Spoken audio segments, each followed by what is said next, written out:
On Daf 7 of Sukkah, we get an obscure Talmudic phrase called amigo. It's a Talmudic principle of logic. And my favorite application of it is that basically a person can be believed in a circumstance where had they wanted to lie, they could have lied better. Now, what does that mean exactly? When I think about this, I think about actually my first week of law school, and I was in a criminal law class, and we got this example from British common law. This is a real case, and it was a very, very controversial case in England when it first came out. And it went as follows. There was a shipwreck, and a few of the survivors wound up getting into a rowboat, and one of the people who survived was really, really ill and didn't look like he was going to make it. And the others were near death. And they literally decided to kill him and eat him. And this is how they survived until they were rescued.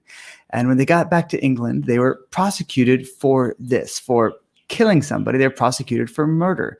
And the question is, well, were they guilty of it or were they not?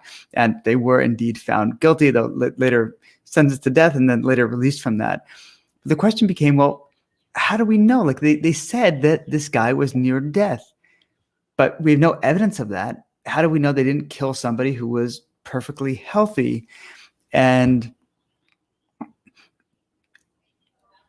therefore, there wouldn't have been some of that mitigating circumstances of, well, he's going to die anyway. We need to kill him to save ourselves. And the response, I remember sticking my hands like, this is amigo. This is that Talmudic principle of logic I'd learned back in yeshiva.